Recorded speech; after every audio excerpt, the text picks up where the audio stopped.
लगातार 26वें दिन भी अपनी मांगों को लेकर दैनिक वेतन भोगी कर्मचारी हड़ताल पर है।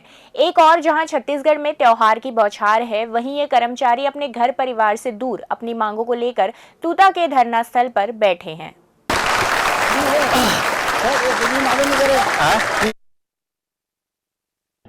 इनका आरोप है कि आज जो मंत्री है उन्होंने ही इन्हें कहा था कि हमारी सरकार आते ही 100वें दिन आपकी मांग पूरी होगी, मगर मंत्री अपने कामों के चलते इतने व्यस्त हो गए हैं कि अपने ही सरकार के दैनिक वेतन कर्मचारियों को भूल गए हैं। अब कर्मचारियों ने कहा है कि आने वाले चुनाव में हम इस सरकार को सबक सिखाएंगे अगर हमारी मांगें पूरी नहीं हुई तो। इस वक्त मैं मौजूद हूँ तूता के धरना स्थल पर, जहाँ पर छत्तीसगढ़ दैनिक वेतन कर्मचारी संघ द्वारा यहाँ पर लगातार धरना प्रदर्शन किया जा रहा है। अपनी 9 सूत्री मांगों को लेकर यहाँ पे धरना दिया जा रहा है और आज की तारीख में ये 36वां दिन है, जहाँ पर आप मेरे पीछे देख पाएंगे कि जो दैनिक वेतन कर्मचारी जो है वो यहाँ पर धरने पर बैठे हैं लगातार, और ये अपनी मांगों को लेकर डटे हुए हैं। इन्होंने ज्ञापन भी दिया था अपनी मांगों को लेकर, लेकिन प्रशासन अभी तक इन पर ध्यान नहीं दे रही है। आने वाला जो नगरीय निकाय चुनाव है और त्रिस्तरीय जो पंचायत चुनाव है, उसे लेकर भी हम बात करेंगे कि क्या सरकार को इन सब की चिंता नहीं है। वो लगातार ये सड़कों पर है, धरने पर है। जी परिचय बताइए। मेरा नाम कमलेश सोनी, मैं बिलासपुर से कानन पंडारी चिड़ियाघर से। जी कितना दिन हो गया आपको धरने पर? हम लोग को आज 26वां दिन है जी। हम लोग 11 तारीख से धरने पे बैठे हुए हैं। सब हमारे खाने पीने का सामान लेके हम आके बैठे हुए हैं। सरकार हमारे ऊपर ध्यान नहीं दे रही है। इसी मंच के माध्यम से आगे जब पुरानी सरकार कांग्रेस की सरकार थी तब बोली गई थी कि 100 दिन के अंदर हमारी जब सरकार आएगी तो हम आप लोग का जायज़ मांग को पूरा करेंगे। सब उसने यूट्यूब में अपने ओपी चौधरी सर खुद डाले हैं कि इनकी जायज़ मांग है, इनको सरकार को पूरी करनी चाहिए। जब हमारी सरकार आएगी तो तुरंत किया जाएगा। तो संगठन बनाया गया, लेकिन संगठन का पता ही नहीं चल रहा है। क्या मानते हैं आप, सरकार आप लोगों को आजमा रही है कि आप जीतेंगे या वो? हम लोग जब तक हमारी मांगे पूरी नहीं होगी तब तक हम इस धरना स्थल से हम लोग नहीं जाने वाले हैं। सरकार को इस बार अगर सरकार नहीं करती है तो जैसे कांग्रेस गई है वैसे भाजपा सरकार भी जाएगी। जी मैं इसी मुद्दे पर आने वाला था कि अभी त्रिस्तरीय पंचायत चुनाव है, नगरीय निकाय चुनाव है, तो इस पर आप कैसे रिएक्ट करेंगे? अगर भाजपा सरकार का कोई भी अगर प्रतिनिधि आता है तो मेरा सवाल सिर्फ यही है, अगर वो पुरानी बातों को नहीं कर सकता तो नया वादा करके कैसे आ गया दोबारा हमारे दरवाजे पे? और कि आपके जब मुखिया ही ध्यान नहीं दे रहे हैं तो हम आप पे कैसे भरोसा करें? अभी अब छत्तीसगढ़ में त्योहार का सीजन शुरू हो गया है। तीजा, पोला, हरेली से आप बैठे हैं धरने पर। तीजा, पोला और अभी गणेश चतुर्थी, अब मतलब त्योहार का सीजन है, आप यहाँ पर हैं। परिवार कैसे चल रहा होगा? परिवार भगवान भरोसे चल रहा है। सरकार तो हमारी सुन ले नहीं रही है, तनख्वाह तो मिलेगा नहीं। तीजा पोला कैसे मनाएंगे? उनको खुद सोचना चाहिए। हमारे घर भी है, वो जाके तीजा पोला दूसरे जगह जाके VIP ट्रीटमेंट में कर रहे हैं। हम यहाँ पानी बरसात में ना नहाने की व्यवस्था, ना खाने की व्यवस्था, सेप्टिक की भी व्यवस्था नहीं है। पानी आए दिन खत्म हो जाता है हमारे साथ, कैसे व्यवस्था करें? तीजा पूरा मना रहे हैं, दिखा रहे हैं, पेपर न्यूज में दिखा रहे हैं। आगे देखिए यहाँ कैसे रहते हैं, कैसे खा रहे हैं। तो आपने देखा कि इनकी जो मांगे हैं, इन्होंने कहा है कि सरकार जो है वो दिखावा कर रही है, तीजा, पोला और अनेकों जो त्योहार है उसे मनाने का एक ढोंग कर रही है, जबकि उन्हीं के जो कर्मचारी है, दैनिक वेतन भोगी है, वो किस हाल में त्योहार मना रहे हैं। यहाँ ये धरने पर बैठे हैं और परिवार भगवान के भरोसे चल रहा है। आइए और कुछ लोगों से मैं चर्चा करता हूँ। जी मेरा नाम काशी प्रसाद जवानगढ़ है। मैं भोला मानपुर अम्बागढ़ चौकी का जिला अध्यक्ष। आप यहाँ बैठे हैं, हमारी सीजन चल रहा है, परिवार कैसे चल रहा है, कैसे सर्वाइव कर रहे हैं? अब परिवार कैसे चल रहा है? जैसा भी चल रहा है, हम तो यहाँ बैठे हैं, परिवार तो घर में है। जैसे भी दाल रोटी जैसा भी हो, नून चटनी चल रहा है, अपन भी यहाँ ऐसे चल रहा है, क्योंकि हम लोग तो यहाँ अपनी मांग को मनवाने के लिए बैठे, लेकिन ये बाहरी सरकार है जो हमारी आवाज़ को सुन नहीं रहे हैं, हमारी मांग को मान नहीं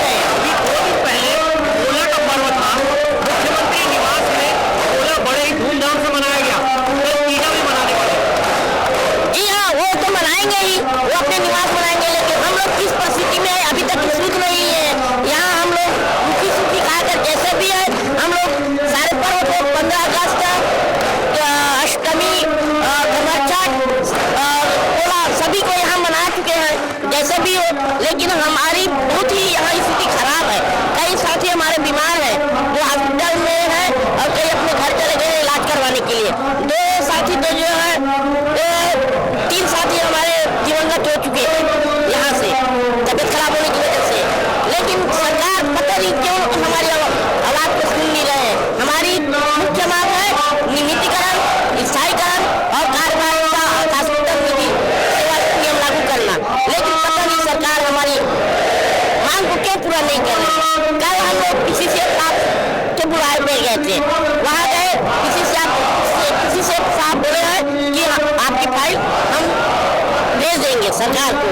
अब वो चला जाएगा सामान्य प्रशासन में, तो बोले हैं कि हम सामान्य प्रशासन को भेज देंगे आपकी जो मांग है, तो हम और हड़ताल खत्म करो बोले। लेकिन हम बोले साहब को कि आप हमको कब तक ये मांग पूरा होगा, आप हमको लिखित में दीजिए, तो हम हड़ताल खत्म करते हैं। शासन द्वारा कुछ दबाव भी बनाया गया क्या हड़ताल खत्म करने के लिए? हड़ताल खत्म करने के लिए कोई प्रशासन की तरफ से कोई दबाव नहीं बनाया गया है अभी तक के। लेकिन वो साहब से बोले कि निवेदन किए हमने कि आप बोल रहे सर कि आपके भाई को भेज देंगे, आप हड़ताल खत्म करो, तो आप हमको लिख कर दीजिए कि आप कब तक हमारी मांग को पूरा करेंगे। तो साहब देने के लिए तैयार नहीं हुए, वो बोले कि हम ऐसा लिख कर नहीं दे सकते। फिर हमने कहा कि जब तक आप फाइल भेज दीजिए, जब तक मंत्री लोग हमको लिखित में नहीं देंगे तब तक हम हड़ताल पर बैठे रहेंगे, और जब लिखित में देंगे तभी हम हड़ताल को खत्म करेंगे।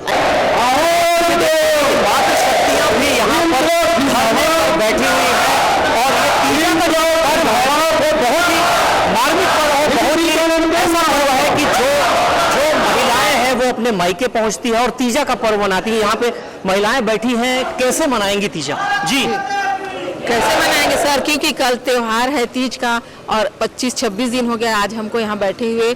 कोई भी आके यहाँ कोई सूद नहीं ले रहा है कि कैसे क्या हो रहा है, और अपनी मांग के लिए हम यहाँ बैठे हैं 26 दिनों से।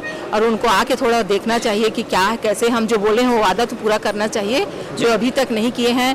कल PCCF का घेराव भी किए थे, तो बोले थे हाँ करेंगे, तो हम लोग लिखित में भी मांगे थे, तो बोलते हैं लिख करके नहीं देंगे, ऊपर तक पहुँचा देंगे तुम्हारी मांगे।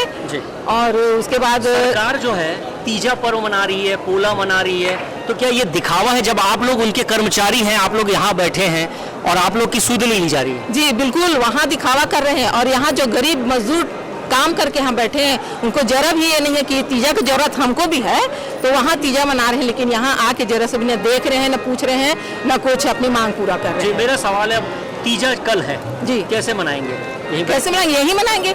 आज तक तो यहीं से 11 तारीख से जब से बैठे हैं यही सारा त्यौहार मनाया गया है, पोला, जन्माष्टमी और जो भी त्यौहार, कल तीज भी यहीं मनाएंगे। और जब तक मांगे पूरी नहीं होगी या लिख करके नहीं देंगे, जो भी कार्यक्रम या पूजा पाठ त्यौहार आएगा यही मनाएंगे। जी, आप लोग तकलीफ में हैं, अपनी मांगों को लेकर बैठे हैं, 26वां दिन हो गया है, आने वाला त्रिस्तरीय पंचायत चुनाव है, नगर निगम जी बिल्कुल, उसमें तो उनको प्रभाव पड़ेगा, क्योंकि अभी अगले महीना है ना, दिसंबर में, तो चुनाव में बिल्कुल प्रभाव पड़ेगा। क्योंकि हम तो बोलेंगे जो मांगे हमारी पूरी, अभी तक 100 दिन बोले थे, 200 दिन हो गया है, मांग पूरी नहीं हुई। आगे और पंचायत में फिर देख लेंगे, उनका कोई महत्व नहीं रहेगा। अपनी मांगों को लेकर लगातार धरना प्रदर्शन कर रहे हैं, 26वां दिन है और प्रदेश महामंत्री भी मौजूद हैं। उनसे जानने की कोशिश करते हैं कि आखिर आप लोगों की मांगे सुनी क्यों नहीं जा रही? क्या इतनी कठिन मांग आपने प्रस्तुत की है?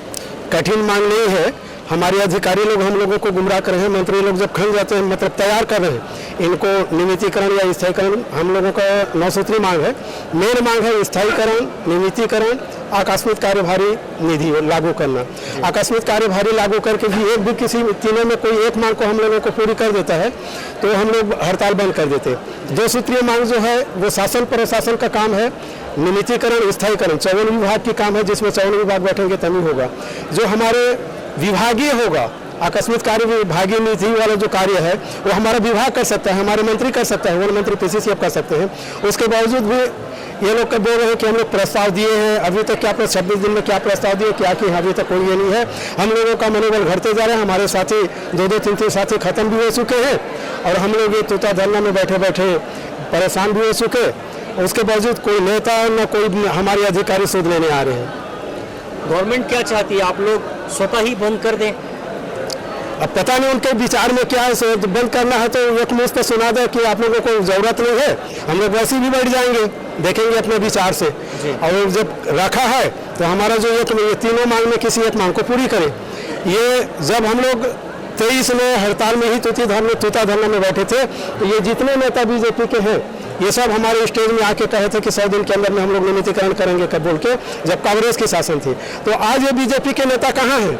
आज 26 दिन हो गया हम लोगों को यहाँ बैठे, हमारे सूद नहीं ले रहे हैं, पानी ले दे के मिल रहा है हम लोगों को, पानी पीने के लिए जगह नहीं, बाथरूम नहीं है, महिलाएं हमारे बहुत सारे बैठे हैं, बहुत तकलीफें झेलना पड़ रहा है हम लोगों को। आर पार की लड़ाई लड़ रहे हैं आप? आर पार की लड़ाई रहे हैं।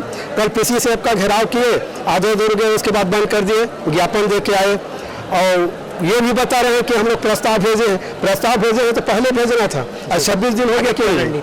यदि हम लोगों का मांग पूरा नहीं होता है तब तक हम लोग नहीं उठेंगे, उग्र आंदोलन चालू करेंगे। तो आपने देखा कि मांग जब तक पूरी नहीं होगी तब तक यहाँ पर ये धरना प्रदर्शन जारी रहेगा। इन्होंने साफ कहा है कि यही वो नेता हैं, बीजेपी के यही वो नेता हैं जो आज मंत्री पद को सुशोभित कर रहे हैं। उन्होंने ही 2023 में जब ये धरने पर बैठे थे तो उन्होंने ही इनसे वादा किया था कि हमारी सरकार आते ही 100 दिवस के भीतर आपकी सारी मांगें मान ली जाएगी। बहरहाल इनकी 9 सूत्री मांगों में ये 3 सूत्री मांगों को मनवाना चाहते हैं, जिसके बाद ये धरना जो है समाप्त हो जाएगा। मगर सरकार भी उधर अड़ी हुई है तो ये लोग भी इधर अड़े हुए हैं और आर पार की लड़ाई हो रही है। अब देखना ये होगा कि जीत किसकी होती है। अपने सहयोगी विशाल के साथ राजू दीवान, CCN सार्क न्यूज, राजधानी रायपुर, तूता।